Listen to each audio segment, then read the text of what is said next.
Type conversion, convert one value of data type to another. चलिए दोस्तों practically सीखते हैं। हम एक डबल वैल्यू को इंटीजर के अंदर कन्वर्ट करेंगे। Double x is equal to 44.89। दोस्तों इसे अब हम इंटीजर के अंदर कन्वर्ट करना सीखेंगे। सिंपली लिखेंगे int y is equal to x c out y।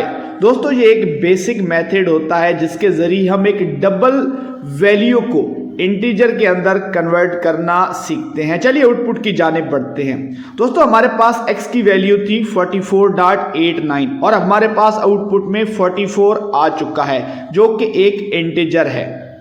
चलिए दोस्तों कोड को आगे बढ़ाते हैं और मजीद सीखते हैं। दोस्तों अब हम इंटीजर को करैक्टर वैल्यू के अंदर कन्वर्ट करना सीखेंगे। सबसे पहले इंटीजर की वैल्यू लिखते हैं। Integer x is equal to 66। अब हम दोस्तों इसे करैक्टर के अंदर कन्वर्ट करना सीखेंगे। Character y is equal to x c out y। दोस्तों ये बेसिक सी लॉजिक है जिसके जरिए हम एक इंटीजर को करैक्टर के अंदर कन्वर्ट करना सीखते हैं। आउटपुट की जानिब बढ़ेंगे दोस्तों और हमारे पास y की वैल्यू है b जो कि एक करैक्टर है। हमने सक्सेसफुली एक इंटीजर को करैक्टर के अंदर कन्वर्ट करना सीख लिया है। चलिए दोस्तों कोड को आगे बढ़ाते हैं। अब हम एक लॉन्ग वैल्यू को इंटीजर के अंदर कन्वर्ट करना सीखेंगे। Long x is equal to 1 lakh. अब हम दोस्तों इसको सिंपली इंटीजर के अंदर कन्वर्ट करेंगे।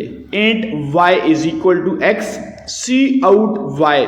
दोस्तों मैं आपकी इंफॉर्मेशन के लिए बताता चलूं, लॉन्ग और इंटीजर एक ही कैटेगरीज की वैल्यू होती हैं, तो इसलिए हमारे पास लॉन्ग को इंटीजर में कन्वर्ट करें या इंटीजर को लॉन्ग में, सेम ही रिजल्ट आता है।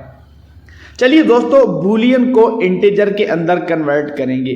Boolean raining is equal to true. दोस्तों ये हमारे पास बूलियन वैल्यू है और इस बूलियन वैल्यू को हम इंटीजर के अंदर कन्वर्ट करेंगे। Int x is equal to raining, int x is equal to raining और यहां सिंपली लिखेंगे सी आउट x। दोस्तों ये एक बेसिक सी लॉजिक है जिसके जरिए हम बूलियन को इंटीजर के अंदर कन्वर्ट करते हैं। हमारे पास रिजल्ट है 1 जो कि एक इंटीजर है। हमने सक्सेसफुली बूलियन को इंटीजर में कन्वर्ट करना सीख लिया है। दोस्तों मैं आपके लिए इस कोड के अंदर 2 चैलेंज छोड़ के जाऊंगा।